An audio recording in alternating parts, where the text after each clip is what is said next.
Bonjour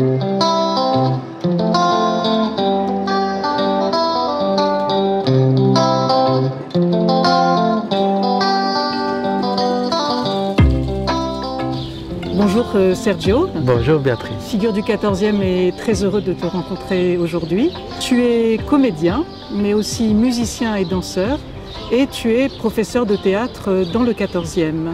Un jour au Mexique, puisque tu es mexicain, un événement bouleverse ta vie. Lequel? Bon, il y en a eu plusieurs, je dirais, une succession d'événements. J'ai commencé à chercher une école de théâtre, des clowns au Mexique, qui n'existait pas, il n'y avait pas d'école de clowns. Et bon, je me suis conformé avec une école de théâtre. On me disait que j'étais pas beau, qu'il fallait que je choisisse un autre métier. Mais à moi, quand on me dit non, ne fais pas ça, c'est comme si on me disait vas-y, fonce.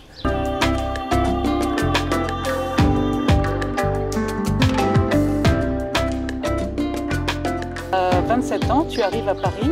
Que se passe-t-il ensuite?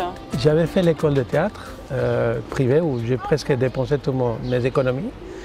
Là, j'ai rencontré un professeur de mime qui m'a parlé d'Étienne Decroux, qui était en France.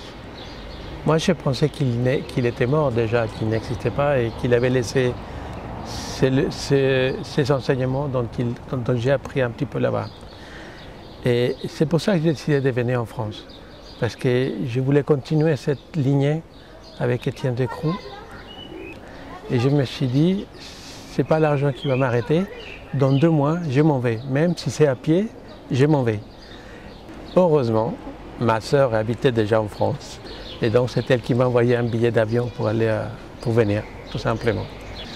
Arrivé en France, je tombe sur l'école à Boulogne d'Étienne Decroux. Donc, j'apprends qu'il est vivant, qu'il donne des cours. Et voilà, pour moi, c'était l'accomplissement d'un de mes rêves, qui était de pouvoir travailler avec lui. Et je suis allé m'inscrire. Qui était Étienne Decroux, justement? Alors, Étienne Decroux, c'est le créateur du mime, tout simplement. C'est lui qui a donné la forme qu'on connaît actuellement du mime. C'est plus connu ses élèves, comme Jean-Louis Barrault, comme Marcel Marceau, comme Tom Lepard aux États-Unis ou Daniel Stein en Angleterre, puis d'autres mimes. Ils sont tous issus de cette école-là. Et voilà, j'avais la chance de pouvoir travailler avec lui. J'ai fait partie de ses dernières recherches où ça conduisait plus vers la commedia dell'arte, c'est-à-dire la maîtrise du corps pour pouvoir après mettre un masque et jouer de la comédia. Et voilà, c'était magnifique. Que t'a apporté Étienne Decroux? Je dirais une connaissance de moi-même au niveau corporel. Il m'a fait découvrir des muscles que je ne savais pas que ça existait. Et ça m'a développé une mémoire spatiale, une mémoire corporelle. Et c'est très utile pour le théâtre. C'est extraordinaire.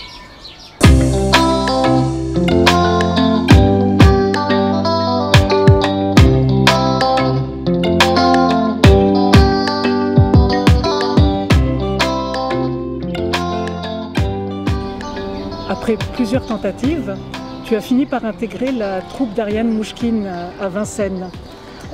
Raconte-nous ce parcours du combattant et également ce que tu as appris au sein de cette troupe vraiment très prestigieuse. C'est très curieux, très étonnant parce que pour la plupart des formations ici à Paris, en France, ils sont tous payantes, sauf les stages au Théâtre du Soleil, c'est gratuit. Et évidemment, il y a énormément de gens qui veulent participer. J'ai réussi à passer le premier entretien. J'ai fait le premier stage, ça n'a pas duré longtemps. Quand j'étais derrière le rideau, elle disait « Ok, suivant ». Donc j'ai sorti, 1, 2, 3 pas, stop, suivant. Et je ne comprenais pas pourquoi. 1 an et demi plus tard, il y a un deuxième stage qui est arrivé. Et donc à l'entretien, j'ai dit j'ai déjà fait le premier stage, mais j'étais nul. Donc, entre-temps, j'ai travaillé, je viens voir pour voir si je suis un petit peu moins nul. C'était un petit peu mieux parce que j'avais les yeux bien ouverts, avec le masque bien ouvert comme ça. Et j'ai réussi à arriver jusqu'à devant la scène. Et il m'a dit, oui, il y a les yeux, il y a les yeux. Et puis, je sais pas, j'ai commencé à lâcher, il m'a dit, ok, stop, suivant. C'était un petit progrès, mais ce n'était pas encore vraiment le théâtre comme ça devrait être. Entre-temps, en Suisse, j'ai rencontré un lama tibétain, et j'ai commencé à pratiquer la méditation. Et là, j'ai compris ce que c'était d'être présent. Parce qu'Ariane nous disait, soyez au présent, amusez-vous, jouez, soyez au présent. Ne construisez pas, ne venez pas avec des choses déjà préconçues. Découvrez sur l'instant, recevez, soyez au présent. Et moi, bien sûr, je ne comprenais pas. Mais là, avec ce lama, le lama Monlam, j'ai compris ce que c'était d'être présent. Quand j'ai reçu une lettre comme quoi il y avait une audition, donc j'ai appelé, j'ai dit, j'appelle pour l'audition, on m'a donné rendez-vous. Et c'est curieux parce que c'était le dernier jour des entretiens. Donc je suis arrivé à l'entretien et je dis à rien, je crois que j'ai compris ce que c'est que d'être présent. Au départ, on était quoi, 2000 personnes à faire des demandes d'entretien. Finalement, on était à peu près 500 à être vraiment acceptés pour le premier stage. Après, on est resté à 300, puis on est passé à 200, puis à 100. Puis chaque semaine, il y avait des personnes qui étaient remerciées, puis les autres ont continué. Le matin, on avait de l'entraînement et de l'improvisation en danse. On apprenait des pas, des Bharatanatyams, et on devait improviser avec les mêmes pas, en chœur. Et comme j'étais un très bon danseur à l'époque, je me débrouillais très bien, il n'y avait pas de souci. Par contre, l'après-midi, c'était de l'improvisation avec les masques, avec Ariane.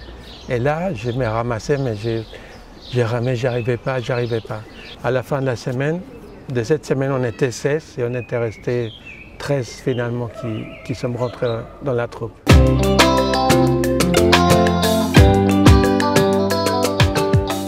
Que t'a apporté cette expérience au sein de la troupe?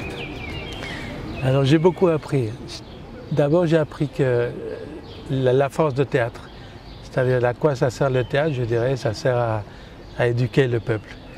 Et ça, je ne savais pas quand j'avais commencé le théâtre. Je pensais à moi, personnellement, à me montrer comme j'étais beau sur scène. Mais non, le théâtre, il est beaucoup plus que ça. Donc j'ai appris que c'est une arme, c'est une force immense. Ça a un impact social très fort. Et je le vois actuellement avec les cours que je donne avec mes élèves seniors.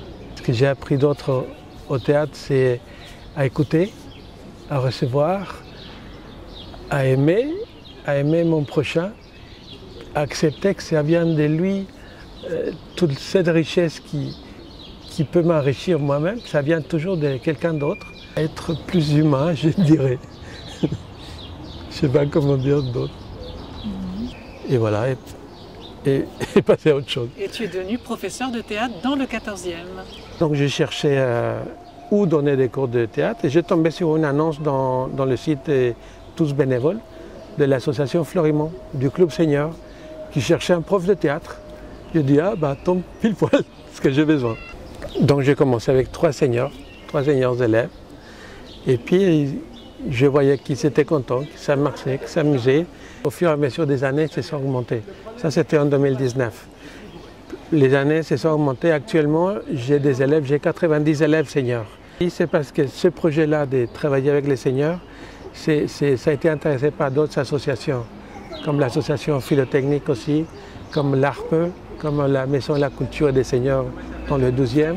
Voilà, donc ça a testé, la méthode elle marche, ma pédagogie plaît, ça marche aussi. Et voilà, très content d'être au 14e.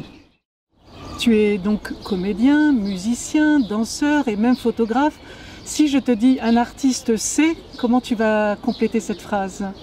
Avant tout, quelqu'un d'humain.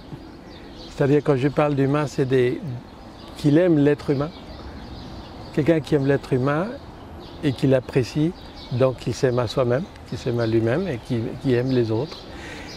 Et qui, à partir de cet amour de tout ce qui l'entoure, il a la possibilité de créer parfois des miracles, des apparitions qui peuvent bouleverser l'existence des autres personnes qui le regardent ou qui admirent l'œuvre qu'il fabrique. Merci beaucoup, Sergio. Merci à toi, Béatrice, et merci à vous tous. Très touchant pour moi d'être avec vous.